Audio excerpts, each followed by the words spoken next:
Assalamualaikum warahmatullahi wabarakatuh. Dulur-dulur, saudara-saudara, dimanapun panjenengan berada dan apapun yang sedang Anda lakukan, mudah-mudahan senantiasa dalam lindungan Allah Subhanahu wa Ta'ala, diampuni dosanya, selalu sehat, lancar rizki, dijaga keluarganya, diberikan kekuatan. Amin amin ya rabbal alamin. Cintai Cak Nun dengan jarak yang pas, tidak terlalu dekat, tidak juga terlalu jauh.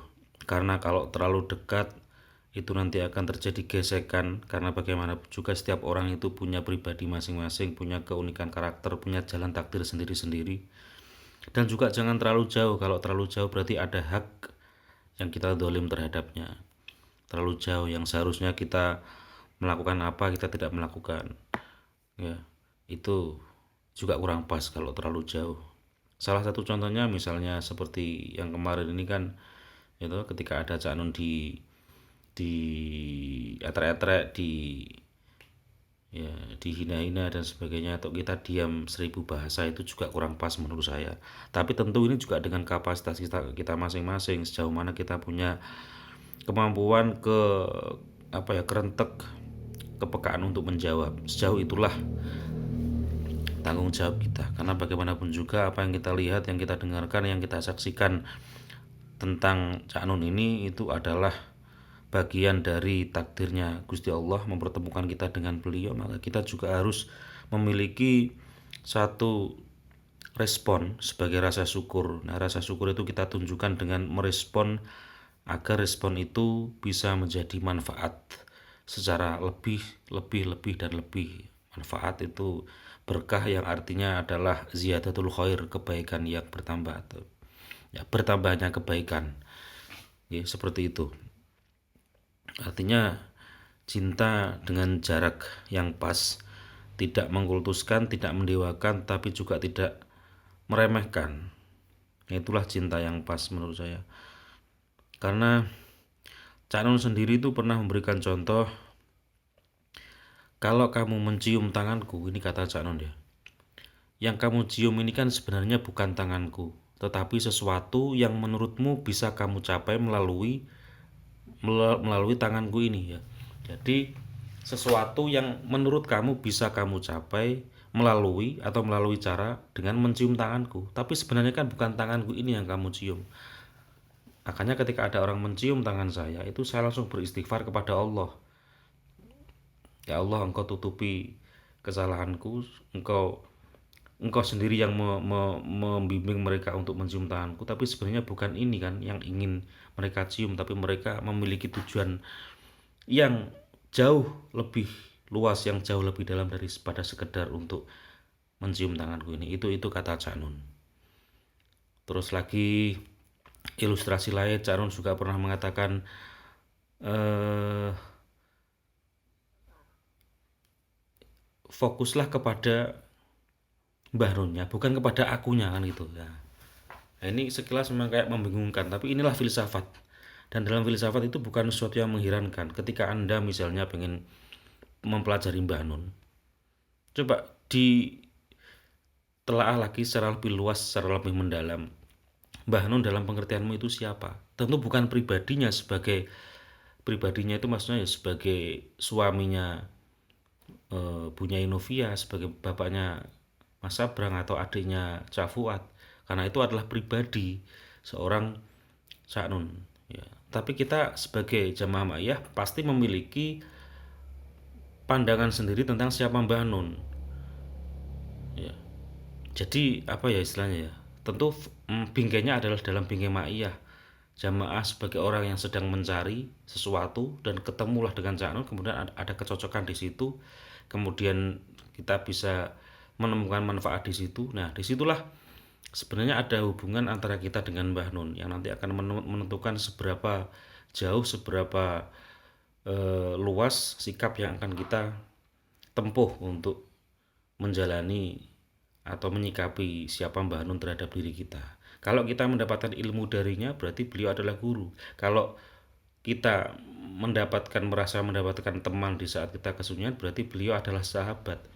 Kalau kita merasakan pikiran kita stres itu kemudian enteng ketika Mbah Harun berbicara, berarti beliau adalah seperti kanal gitu yang bisa memberikan ventilasi rasa sumpek, ventilasi terhadap rasa stres, ventilasi terhadap rasa-rasa yang nggak karuan dan sebagainya. Jadi posisinya itu bisa berbeda-beda tergantung kapan dan di mana kita merasakannya, tergantung kita pada titik koordinat mana.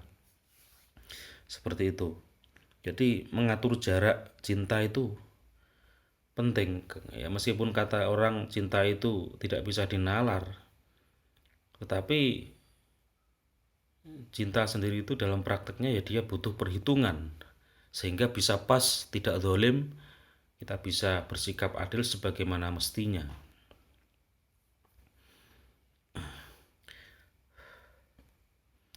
Bagi orang yang memposisikan Cak Nun sebagai seorang wali, yaitu sah-sah saja. Wali yang kecenderungan karomahnya mungkin lebih diminati daripada kecenderungan filsafatnya, bisa jadi seperti itu. Ada yang mungkin kecenderungan filsafatnya lebih diminati, ada yang mungkin lebih minat terhadap kecenderungan sastrawinya, seperti Profesor Suminto dari UNY dulu, itu lebih mendekati Cak Nun secara kajian sastra,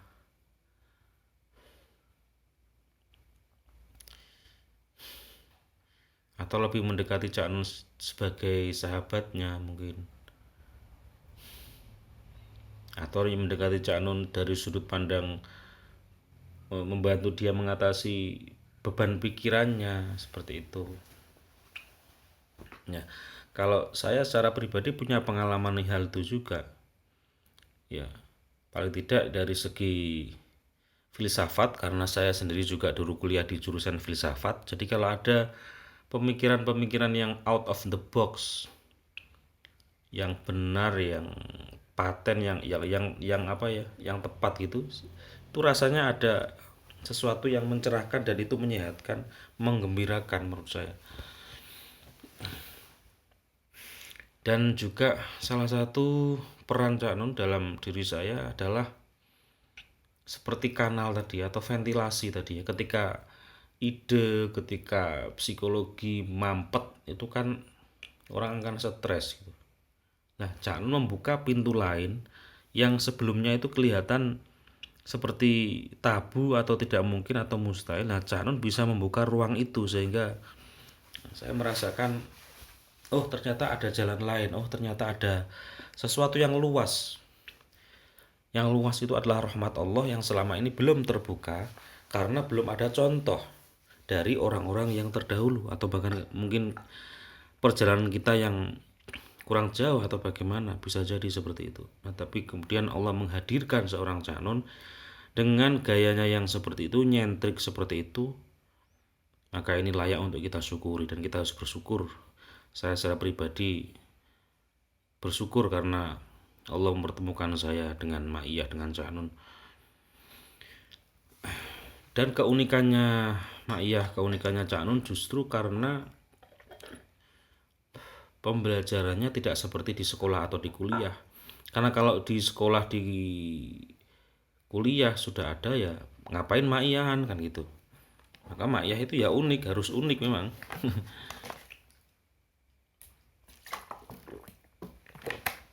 Ma'iyah itu ruang unik bagi saya. Jadi gini, kalau dulu saya waktu mahasiswa itu kan senang diskusi. Diskusinya mahasiswa ya diskusi aktivis gitu. Membahas masalah negara, masalah politik, masalah filsafat. Dan itu terjadi sangat intensif ya, pencarian jati diri dan sebagainya. Dan kalau orang itu pencariannya serius, itu biasanya akan menemukan titik jenuh, apa ya, mentok gitu kan, mentok, seakan-akan ide itu tidak ada pemecahannya. Misalnya ketika kita berpikir itu menemukan hal yang ideal, tapi ketika melihat kenyataan kok tidak ideal, nah itu bisa bikin stres. Itu bagi orang yang serius, bagi mahasiswa yang serius, yang diskusinya serius. Nah, tapi ketika ketemu Cak Nun, itu ada kalimat seperti ini: seandainya tidak ada negara, sholat wajib atau tidak? Seandainya tidak ada negara, kamu tetap mandi atau tidak? Kamu tetap bekerja atau tidak? hidup sebagaimana normalnya orang atau tidak? Jawaban kita tentu saja ya tetap menjadi seperti orang normal, tetap sholat itu wajib. Nah kalau begitu, ku anfusakum wa ahlikum naro.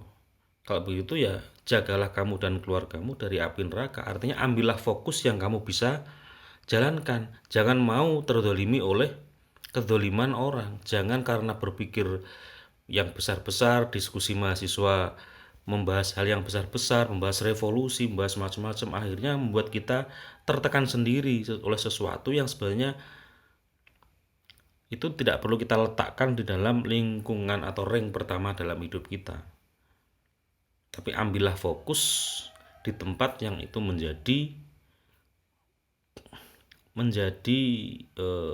kewajiban kan gitu. Nah, meskipun Cak Nun juga mengajak kita untuk membahas hal-hal berat, hal-hal yang besar seperti itu. Dengan tujuan apa?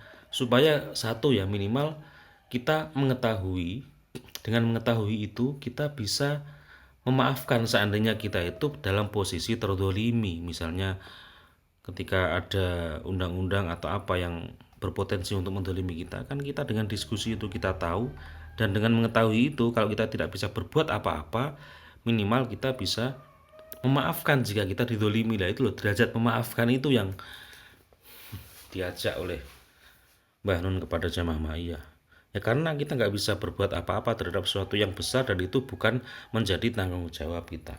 Nah dari situ saya mulai merasakan adanya ketenangan pikiran, tidak tegang, tidak seperti sebelumnya ketika masih berkuar-kuar ya. Kalau menjadi aktivis mahasiswa yang suka diskusi kan gitu, pikirannya itu pokoknya gitu harus. Nah, di Ma'iyah itu diencerkan, ditenangkan.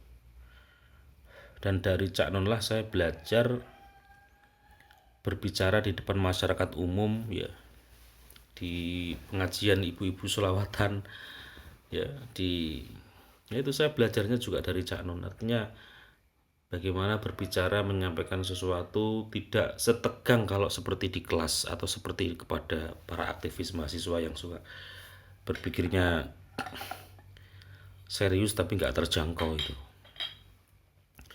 Saya seperti itu. Jadi mari kita mencintai tapi juga dengan ukuran, tidak terlalu dekat, tidak terlalu jauh. Karena bagaimanapun juga Cak Nun itu adalah bapaknya Mas Sabrang. Jadi ruangnya Mas Sabrang tidak usah kita tempati. Itu kira-kira seperti itu. Ya kita ya menjadi kita sebagaimana pada waktu kita mengenal Ma'iyah itu lewat jalan mana. Apa arti Ma'iyah buat hidupmu?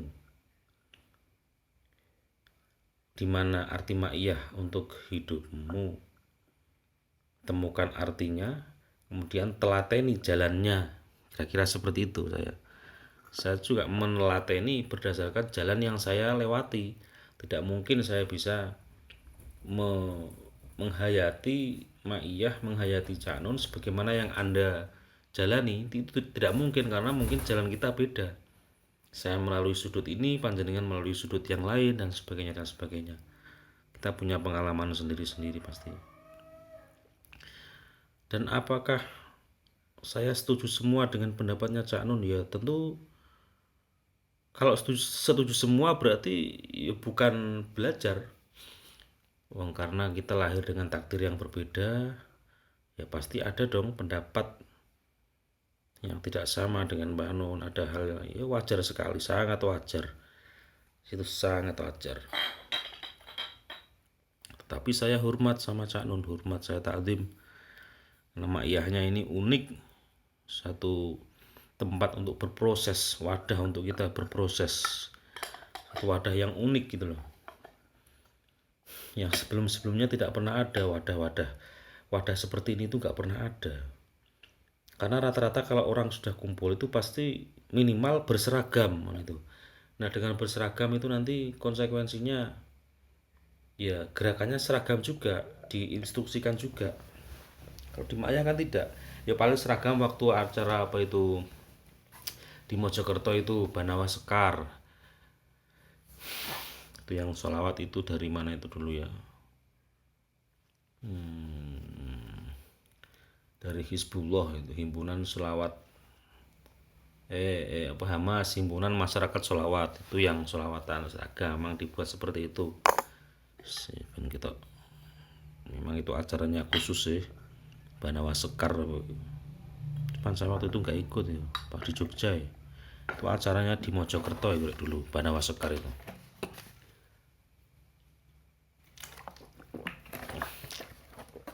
Jadi seperti itu ya, mencintai Mbah Nun dari sudut kita masing-masing, dengan jarak yang pas, tidak terlalu dekat dan tidak terlalu jauh.